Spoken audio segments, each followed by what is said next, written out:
Hi, നമ്മൾ കാത്തിരുന്ന CPO-യുടെ നമ്മുടെ നോട്ടിഫിക്കേഷൻ വന്നിട്ടുണ്ട്.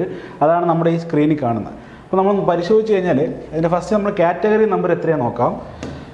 കാറ്റഗറി നമ്പർ വരുന്നത് 563/2025. അങ്ങനെ ഒരുപാട് നാളത്തെ കാത്തിരിപ്പിന് ശേഷം നമുക്ക് കിട്ടിയിരിക്കുന്ന ഒരു നോട്ടിഫിക്കേഷനാണ്. അപ്പോൾ ഇതിൻ്റെ കൂടെ തന്നെ നമ്മുടെ WCPO, എക്സൈസ്, അതുപോലെ തന്നെ VFA എല്ലാത്തിൻ്റെ നോട്ടിഫിക്കേഷനും ഇന്ന് തന്നെ PSC പ്രസിദ്ധീകരിച്ചിട്ടുണ്ട്.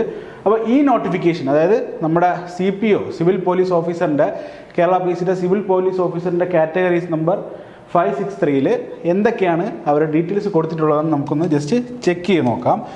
നോക്കുകയാണെങ്കിൽ ഇതിനകത്ത് പറഞ്ഞിട്ടുണ്ട്, സാലറി പറഞ്ഞിട്ടുണ്ട് 31,000 to 66,000 നിങ്ങൾക്ക് നിങ്ങളുടെ ഇൻ ഹാൻഡ് സാലറി ആയിട്ട് ലഭിക്കാൻ വേണ്ടി പോകും. പിന്നെ ഇതിനകത്ത് നമ്പർ ഓഫ് വേക്കൻസി, ഇപ്പോൾ എല്ലാ നോട്ടിഫിക്കേഷൻ PSCയുടെ ഏത് നോട്ടിഫിക്കേഷൻ നിങ്ങൾ നോക്കിക്കഴിഞ്ഞാലും ആൻറ്റിസിപ്പേറ്റഡ് ആണെന്നാണ് കാണാറുള്ളത്. അപ്പോൾ ഇപ്പോഴും അതുപോലെ തന്നെയാണ് കൊടുത്തിട്ടുള്ളത്, ആൻറ്റിസിപ്പേറ്റഡ്. അതായത് ഇനി നിങ്ങളുടെ ലിസ്റ്റ് വന്നതിന് ശേഷമൊക്കെ ആയിരിക്കും ഇപ്പോൾ വേക്കൻസിയും കാര്യങ്ങളൊക്കെ അപ്ഡേറ്റ് ആവുക. നിങ്ങൾ എപ്പോഴും നോക്കുന്ന പോലെ തന്നെ SAP ഉണ്ട്, അതുപോലെ തന്നെ പത്തനംതിട്ട KAP ഉണ്ട്, ഇടുക്കി ഉണ്ട്, എറണാകുളം, തൃശ്ശൂർ, മലപ്പുറം, കാസർഗോഡ്.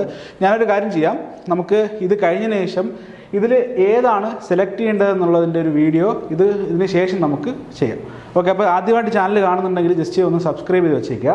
ഓക്കെ, നമുക്ക് പിന്നെ ഡീറ്റെയിൽസിലോട്ട് പോകാം.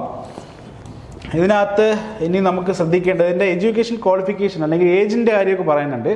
നോക്കിക്കഴിഞ്ഞാൽ മനസ്സിലാവും, 18 മുതൽ 26 വയസ്സ് വരെയുള്ള ആൾക്കാർക്കാണ് അപ്ലൈ ചെയ്യാൻ പറ്റുന്നത്. നിങ്ങൾക്ക് ഏജ് നോക്കിക്കഴിഞ്ഞാൽ 2/1/1999, 1/1/2007 ഇടയ്ക്ക് ജനിച്ച ആൾക്കാരാണ്. നിങ്ങൾ ഈ ഒരു ഡേറ്റ് നോക്കുക.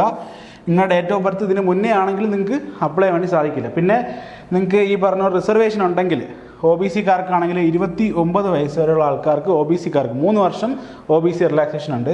SC/ST കാറ്റഗറി ആണെങ്കിൽ 31, 5 വർഷം നിങ്ങൾക്ക് റിലാക്സേഷനും ഈ നോട്ടിഫിക്കേഷനിൽ പറയുന്നുണ്ട്.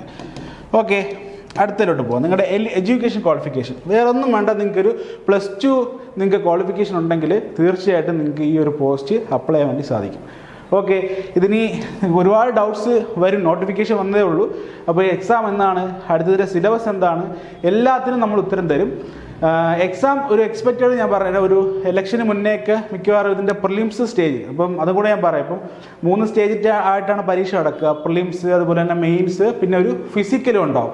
ഫിസിക്കലിൻ്റെ ഡീറ്റെയിൽസും നോട്ടിഫിക്കേഷനകത്ത് കൊടുത്തിട്ടുണ്ട്. പ്രിലിംസ് മിക്കവാറും നിങ്ങൾക്കൊരു ഇലക്ഷന് മുന്നേ, അതായത് ഒരു ഏപ്രിൽ മാസത്തിന് മുന്നേ തന്നെ പ്രിലിംസ് കാണാനാണ് നിങ്ങളുടെ ചാൻസ് എന്നുള്ളത്.